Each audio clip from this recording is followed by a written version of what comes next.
Morning guys. So the Honda NX500, if you follow me you'll know it's got the Rally Raid level 2 rear suspension on. That transferred across from the CB500X directly onto the NX500. However, I couldn't transfer the springs from the CB500X because the NX500 has got the upside down forks. I'm heading down to Rally Raid to have the front end Rally Raided and it'll be really interesting to see what the difference is on the bike once the front end has had its Rally Raid spring upgraded. I have high expectations, Rally Raid. I'll report back once I've had a chance to ride it with the new front end done. That's machining. Yeah. They're the front hubs for the CB and the NX. Yeah. So they're the front hubs. Yeah. Yeah. We do them, but these are like £250,000 each, these machines. Oh yeah. But they're for doing big billing, you know, for like the... And these are the end product. That's the CB and the NX.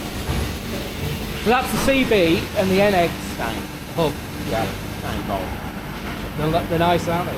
And we thread with that as well. Yes, and yeah, if you yeah. look inside, so how much inside the whole road is, it's still super rigid. Yeah. And that obviously, because without that it would be very difficult to stop them burning out. The power these use, you wouldn't be able to maximise the power because you'd be doing lots of this, you know? Yeah, so... Can you see it coming Oh out yes, the front? yeah. Oh, and of course you're not having it spraying all over then, are you? And it's going down the hole, which is where you want it. Yeah. So do all the fabrication. Oh, That's yeah. the engine guards for the CB. Ah. So they're getting them all ready. Yep. So all the tubes are pre-bent. Yeah, so that's our engine guard. Yeah, CB one. Yeah. Yeah. So all the long tubes are pre-bent. Yeah. And then everything's got a jig, so they're all the same. So, you know. yeah. Orders come in. Yeah. Then Amy and Ashley are picking. So that's all the stock. Oh yeah, so shop, yeah. Springs, Yeah. PAs, then everything's built to order. So this is the one going on mine. Yeah. This is for a CB, isn't it? Yeah. So that one's all built, ready to go. So guys, John is well on with stripping the front end. Well, actually, we're chatting away, so it's like I'm distracting him completely. But all looking good. I'm quite excited about this, and it'll be so interesting to see what I feel the difference is with the Rally Raid Level 2 front end done, as opposed to the standard, which it is at the moment. So.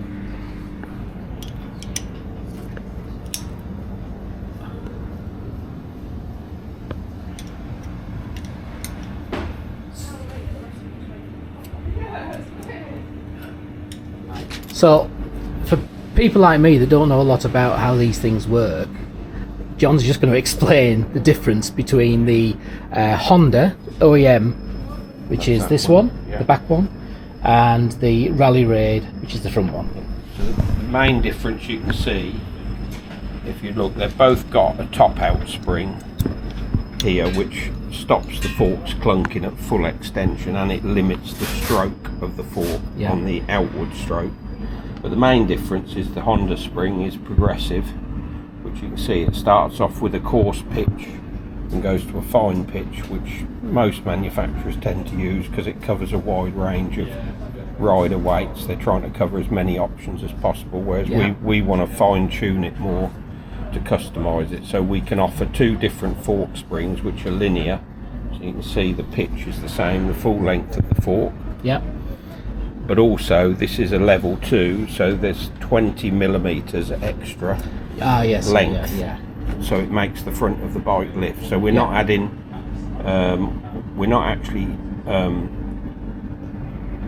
changing the damping of the fork. No. We're just extending the fork 20 millimeters to match the extra travel that you've got with On the the level 2 level shock. 2 rear, Or else yes, otherwise yeah. the front of the Yeah. bike could be down. Yeah, and for the time between buying the bike and coming here, I've been running the bike with That's that it. difference. So it should be a little bit nose heavy. Yes, yeah, it probably was actually. It's a bit difficult for me to tell, but I'll notice more once I get back on the bike. And then we've developed this preload system, so it's a bit unique. So you can adjust the preload through the top out spring, and to do that, when you turn this nut on the top, it can extend these pins out up to 10 millimeters, Ah, right. and yes, then yeah. the pins act on the washer, which then preloads Then the spring. preloads the spring. Yeah, but it's something we developed specifically for the CB500, but now we've used it on some other bikes, because a lot of the bikes now are going over to the what these call is shower big piston, Yep. the BP, but really it's just a way of making the bike internals cheaper. Is it? Yeah, Oh, right. Yeah. They call it a big piston, but it means they get rid of the cartridge and run the piston directly on the inside of the fork tube. Right. So that cuts the cost for Cuts them. the cost for them. Yeah. But it means then it's quite difficult to do any adjustable preload how we would normally do it. Right. So we had to come up with this solution, which is I'm really pleased with it, Yeah, because yeah, it yeah. works really well. And this has been running on the latter CB500Xs, the ones with the upside down, the later ones. The yes. last ones with the upside down before Yes, it went yeah, to yeah, the NX500. Yeah. But then we're using it now on some of the other models. As Are well. you? Yes, yeah. Like Oh. the CRF 300. Oh, right. So Yeah. that's really good to know. Yeah. I mean, to be honest, that truthfully, that explanation has helped me as a non-understanding how things work. It's just see the how it works. basics. But most of the work is done in the left leg. Yeah. The right leg, it's just got a spring in it for balance, really. Right. Yeah. But, Yeah. we try and do this, or a lot of the manufacturers now, they're putting the damping in one leg and a spring in the other. Again, Right, to save yeah, cost. yeah. So now we're putting the new top out assembly. So that's the top out assembly. Yeah. Yeah. With the it's got all And the it's got all the preload adjuster Yeah. stuff in. And now we're going to put the That springing clip in. That was the nightmare one coming out. Yeah. Yeah. Usually it's a bit easier going in. Do you want me to put pressure on that? That's it. Oh, it's in? Yeah. That's in. Oh, that's a bit easier, isn't it, John? Yeah. So that's all fitted now. So that's it. That's the top part done. Yeah. Right. What I've got to say is that if there's any thoughts that you're going to do this yourself, Get a friend. have a very good friend or be very good yourself. And the other thing is you really want 2 very small picks, Oh yes, yeah. which we've ground down because we've done quite a lot. And Right. you need them just to get that. get behind Yeah. the little clip. I mean, we Because didn't. it's not a circlip with ears or anything. No, I noticed that. Yeah. So, and actually, I couldn't film that because I had to help with putting the pressure on for you to get in, and it was for a simple little spring. It was quite tough Yeah. getting out, wasn't it? Yeah. Yeah. So just get a professional to do it. That's the best way. Ready to go back in. That's it. That's effectively it. Ready to go back in. Yeah. And It's because ours, you don't tighten the fork cap with the preload. No. you don't. No. No, because Right. you lock it up, you can damage it. Ah, right. So yeah, got that. We supply a pin spanner, So we got that pin spanner that comes with the kit. and there's 6 And that- holes there. And that's how you tighten that back on again. And then really all you're doing is just adjusting it And then on that head. Yeah, and then this is for your preload. Yeah. Yeah, so those pins, I can clearly Yeah. see them there. And then we've got some little bleed screws there. Oh, So, yes, yeah. You know, if you're Yeah. riding a lot off road, then every few days just loosen them until you release any built up air that's Yeah. pressured in there. Oh, that's good. Yeah, that's very good. I mean, you got to think that this bike, plus putting the level 2 rally raid suspension on, it's still even though it's adding money to the cost of it, it's still giving you a very good bike less than a lot of the competition out there that you would be potentially buying. Now, I've looked at it. You know, I looked at. I know people say, "Oh, yeah, but you're adding like 1,500 quid to a cheap bike." And I said, "Yeah, but then it makes it a really nice bike." It does, yeah, yeah. It's the equivalent. It would ride better than an F850, the new GS. And all Absolutely, that. yeah. Because you can go buy a T7 as a Tenere 700. Yeah. And once you start taking that off the road, you soon realise that suspension needs doing as well. Yeah. So it depends what you're doing with it. Yeah. For somebody like me, where I'm travelling and all round riding, it does, yeah. You know, like I say, I went to Morocco. I took another one to Australia. Yeah. Did all Simpson Desert, Hay River crossing. Everybody else was on 690 KTMs. Yeah. EXC 450s. Yeah, yeah. And the little Honda, I forget they called it a name in the end. I said, that was Timmy. They give it a name, did they? I said, well, Timmy, they said it's like a faithful little Labrador. Well, do you know what? Just wear it out every day. Yeah. I mean, they say Hondas are boring, but you know what? I quite like boring. Well, that's my thing now, is people say, you know, what's the definition of a good bike? And my thing now is if I can ride all day and not have to think about the bike, then it must be a good bike. Yeah, yeah. You know, I don't want to be worrying what it's going to do. And doing that month after month, year after year. Yeah. No, I'm good at fixing bikes. I just want to ride them. You know, I don't want. I don't need the practice of fixing them. And again, at the end of the trip, one of the Aussie guys bought a bike off me. Yeah, he actually He bought the was so CV. impressed. He said, "I just can't believe that bike." Yeah, he said it's like a faithful little Labrador that you sort of abuse every day, work into it. And he said, and the next day you just get up and it does it all again. Yeah, it's you just want something that's dependable. You know, if you're travelling, I know we all have to carry some spares, but you really want to limit it to what you've got. You know, you don't want to. Really don't want to have to carry a ton of stuff. No, and that comes from the man of experience. I just keep, you know, if you can keep it to the minimum, and if you start off with a good reliable bike, there's not much else to do. No. Funny thing is, John, right at the beginning I set the preload in the sort of average middle position, and I've never adjusted it since. I know, but that's a good thing with good quality suspension. It's a sign of a good. You've got a wide.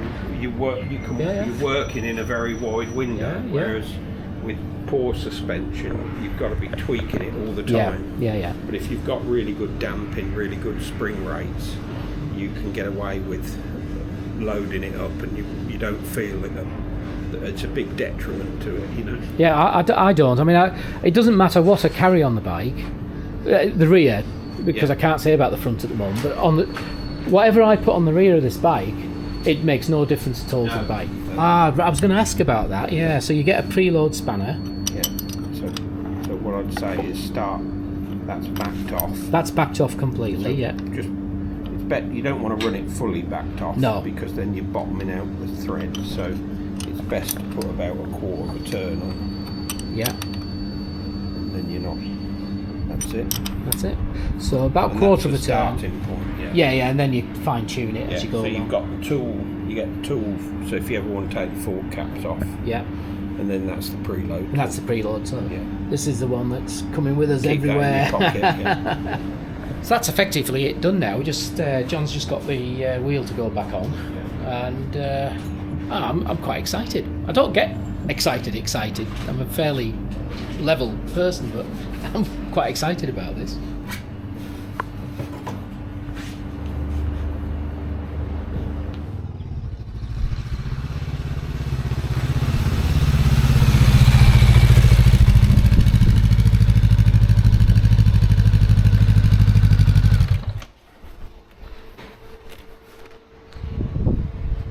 Well, that has completely transformed this bike. Now, I'll go into a bit more detail later on, because I've got a little bit of a journey to do now. But a big thank you to Rally Raid for helping achieve what is now supremely good, paired up with the rear level 2 suspension and the front level 2 suspension. Thanks Rally Raid. I've spent about 2 hours on the bike now, bit of cross country, a lot of motorway, heading home after having the front Rally Raid level 2 suspension fitted to the Honda NX500. The rear suspension was fitted at the time the Honda was bought because it transferred from my old CB500X. And that rear suspension on the CB500X and on this bike is amazing. It transforms the ride of the bike. On my CB500X, I had the front Rally Raid springs and the rear suspension, and it was amazing. The bike was really different. It was planted on the road. It performed well off-road. I'm not a heavy off-road rider, but I do take it on trails, both gravel and sometimes some rocky bits. So it coped well with that. And obviously I had that rear suspension from the CB500X transferred onto this bike before I even picked it up. But I've had to make do with the front end being standard OEM Honda until we could get to a point that Rally Raid could fit the new spring to this bike. I've ridden about 1600 miles. Yeah, it's about 1700 miles with the rear Rally Raid suspension and the front OEM suspension. And I obviously got used to it because the bike was performing wonderfully. However, as soon as I took it out to test ride immediately after fitting, because obviously you just got to test it, make sure everything's okay, I came back and the suspension has transformed this bike even further. I know that it's a lot of money to pay to get a Rally Raid level 2 suspension fitted to the 500X or the NX500, which really is the same bike, just a modified and upgraded version. I know it's a lot of money, and I have to ask the question, is it worth the money? Well, the standard suspension on the new NX500 is a vast improvement on, well, I say vast, it's an improvement on the CB500X from 2019. I rode the Honda test bike with the standard suspension front and back, and there's a video on that, and actually I was reasonably impressed with that suspension. And I think for most people who are just road riding solo, not really doing much off-road, a little bit of gravel but not that much, who are not touring 2-up with luggage, I think that suspension would probably do you. But if you're at all going off-road, if you want a absolute top quality suspension on what is a budget bike, or you're traveling 2-up with luggage, there would be a huge advantage in having this Rally Raid suspension.